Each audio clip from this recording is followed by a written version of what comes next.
আত্মীয়তা কি শুধু মানুষের মধ্যেই হয় এমনটা ভাবার কোনো কারণ নেই। পশুর মধ্যেই রয়েছে আত্মীয়তার বন্ধন। এ যেমন ধরুন না রাজা বাদশার কথাই। জন্মের পর থেকেই চার দেয়ালের মধ্যে বেড়ে ওঠা এই ষাঁড় দুটো কিন্তু সম্পর্কে মামা ভাগ্নে। মামা ভাগ্নে যেখানে বিপদ নেই সেখানে। রাজা বাদশার জীবনটাও তেমনি। তাই নওগাঁর এই দুই ষাঁড় নিয়ে আলোচনারও শেষ নেই। মামার হচ্ছে বাদশা আর ভাগিনার হচ্ছে রাজা। আমাদের এটা মামা ভাগনা গরু, একটার নাম রাজা, একটার নাম বাদশা। রাজার ওজন 30 মণ আর বাদশার ওজন 23 মণ। এই ষাঁড় দুটি প্রস্তুত করেছেন নওগাঁর আত্রাই উপজেলার বেউলা গ্রামের মজিবর সর্দারের ছেলে ব্যবসায়ী জাহিদুল সর্দার। জন্মের পর থেকেই গোয়াল ঘরের চার দেয়ালে লালন পালন হয়ে আসছে মামা ভাগ্নের সম্পর্কের এই ষাঁড় দুটো। রাজার ওজন 30 মণ আর বাদশার ওজন প্রায় 23 মণ। চার দেয়ালের ভেতরে বড় হলেও রাজা বাদশার প্রতি পালক পরিবারের আদর যত্নের কোনো কমতি ছিল না। শেকড় থেকে শিখরে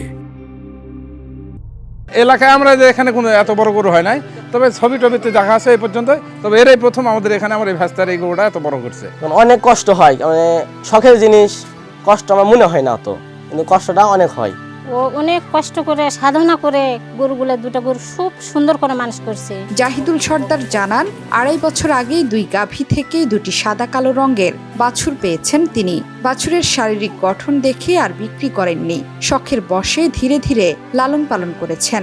জাহিদুল জানান, ষাঁড় দুটি প্রস্তুত করতে কোনো রাসায়নিক বা ক্ষতিকর কোনো খাবার খাওয়াননি, নিজের সন্তানের ন্যায় লালন পালন করেছেন। তাদের খাদ্য তালিকায় রয়েছে আপেল, আঙ্গুরের মতো ফলও। আমরা মনে করি আপেল, কমলা, গুড়, নারকেল, মাঠের ঘাস, খুদের ভাত, মিক্সার খাবার এলা খাওয়ায়।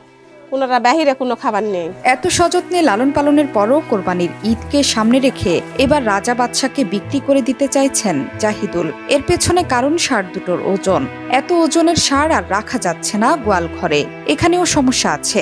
শারীরিক গঠন ও ওজনের কারণে গোয়াল ঘরের দরজা দিয়ে তাদের বের করা সম্ভব হবে না, দেয়াল ভাঙতে হবে বলেই মনে করছেন খামারি। আর এই গোয়াল ভাঙ্গা যত বড় করবো আপনার 40 মণ হলেও আমাদের কোনো সমস্যা নেই, কিন্তু গোয়ালে এখন তো রাখা যাবে না, আমার জায়গা নাই, বিধায় এখন এই হৃদয়ই বেচা নেই। যখন গরু কোনো ক্রেতা এসে কিনবে, এই ওয়াল ভেঙে দিয়ে এখান দিয়ে বের করে দিব, কারণ এত বিশাল আকৃতির গরু কোনো দরজা দিয়ে বের করা সম্ভব না। মামা ভাগ্নের সম্পর্কে রাজা বাদশাকে লালন পালনে অনেক টাকা ব্যয় হয়েছে উল্লেখ করে জাহিদুল জানান, 30 মণ ওজনের রাজার দাম চাওয়া হচ্ছে 12 লাখ টাকা এবং 23 মণ ওজনের বাদশার দাম চাওয়া হচ্ছে 8 লাখ টাকা। তবে কি দামে বিক্রি হবে তা এখনো বলতে পারছেন না তিনি।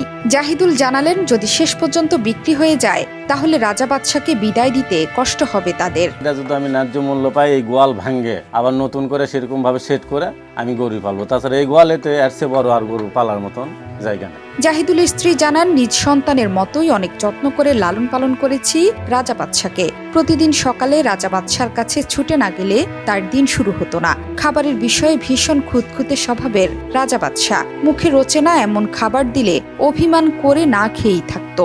এমন সব ঘটনায় এই ষাঁড়ের সঙ্গে তাদের মায়ার বন্ধন গড়ে উঠেছে বলেও মনে করেন জাহিদুলের স্ত্রী। মামা ভাগনা রাজা বাদশা নিজের সোলের মতন ছোটবেলা সোল যে মানুষ করে ওমকা মানুষ করা হয়েছে। সেই মহব্বত, সেই অর্কের উপর দয়া। অনেক লোকেরা দেখতে আসছে যে কি জিনিস জাহিদুল পাইলেছে, আমরা একটু দেখে আসি। তা দূর দূরান্ত থেকে অনেক মানুষ আসতেছে দেখতে। তারপরে ফেসবুকে ছাড়া হয়েছে, ওরা দেখে এতদিন কেউ জানিছিল না যে এর বাড়িতে এরকম গরু আছে, এরকম জায়গা। এখন মনে করেন যারা জানিছিল না, যারা জানে এখন দেখতে এসেছে। জাহিদুল জানান, তিনি মূলত ধান, চাল, ভুট্টা, সরিষার আড়তদার। বাড়িতে বেশ কয়েকটা ফ্রিজিয়ান জাতের গাভী রয়েছে তার।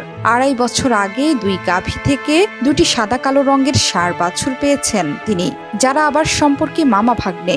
এ কারণে বিক্রি না করে শখের বশে ধীরে ধীরে লালন পালন করেছেন। তার ইচ্ছা, গোয়ালে এসে কোনো ক্রেতা রাজা বাদশাকে দেখে ভালো দাম দিয়ে নিয়ে যাক। আমরা চাচ্ছি এই হৃদয় বেচতেই হবে, না বেচলে আমাদের গোয়ালের আর জায়গা নাই। ন্যায্য একটা মূল্য পেলে আমি এই গরুটা বেচে দেবো।